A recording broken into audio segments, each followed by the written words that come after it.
You've seen them on Reddit in Hackaday projects and other wearable items.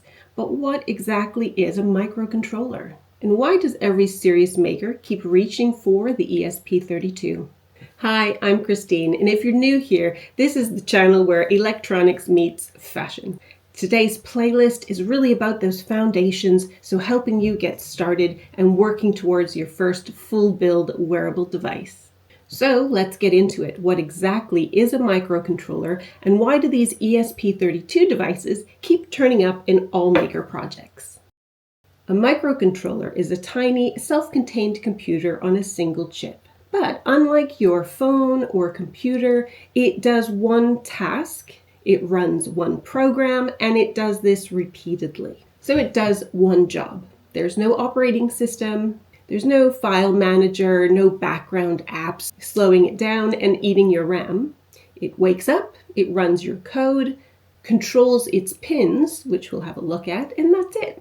A Raspberry Pi runs Linux, and it is a full computer. It just happens to be small. The ESP32 is fundamentally different. It's a purpose-built brain, and it's perfect for something that you do sew into a wearable device, into a jacket or a glove, for example. It boots up in milliseconds, and it draws very little power. And it doesn't need a screen or a computer to do its job, but we can add both of these. Inside the ESP32, there's a dual-core 32-bit processor, 4 megabytes of flash, along with Wi-Fi, Bluetooth, an RTC module, a real-time clock, and multiple digital peripherals.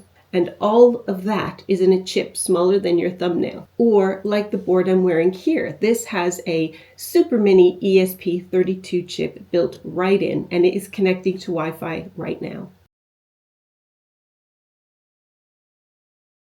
It is a great teacher, but it is worth knowing what's actually under the hood. So the Uno runs on an ATmega 328p, clocked at 16 megahertz, with 32 kilobytes of flash, 14 digital I/O pins, inputs and outputs, and no wireless capabilities built in. So it is fine for blinking an LED or clicking a button, but the moment you want Wi-Fi or Bluetooth, or even to run on a battery for more than just a few hours, you'll hit a ceiling with this Arduino board. And it's not a flaw. It's just that's what it's designed for, keeping things really basic, especially to help people learn. But it's not really designed for what we want to build. If we're making wearable systems, on-body systems, we're going to need something with a little more capability, but still simple to use.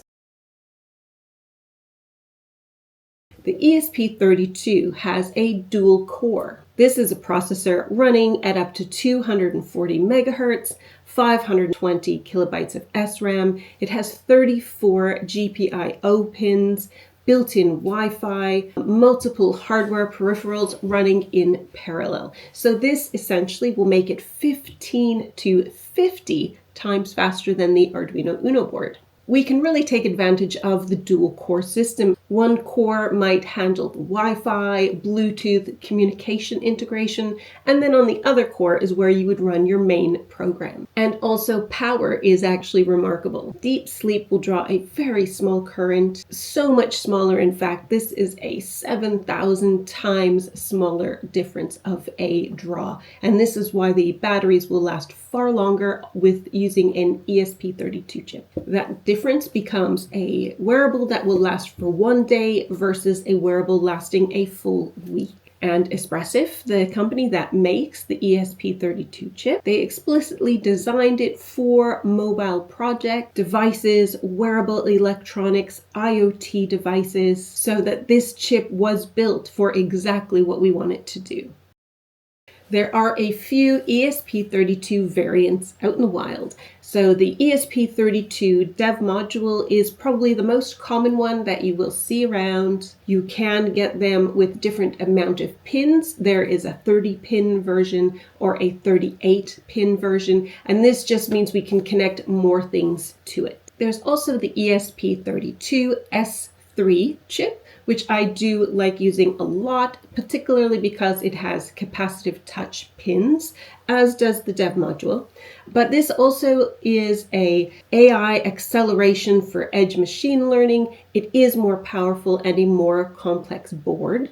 The ESP32 C3 board, again, I do use these in a lot of projects. It does cost a little less as well, and you can get super minis, so a very small chip. It is typically seen as a smaller, a cheaper, single core version. It's great for cost. There's also the ESP32C6 board, and this has Wi-Fi 6, Thread, and Zigbee support. It's kind of seen as a next generation smart home application type of board. In a wearable device, the ESP32 is that brain that sits in the device. It might be on a t-shirt, in a glove that you've built, or in a handbag, which I love to do. So we think of the ESP32 as the brain, and then we have sensors, LEDs, and buttons. So the fact that it has Wi-Fi built in means that from whatever you're wearing, you can pull in some data without any extra hardware. Bluetooth makes it possible for it to talk to your phone.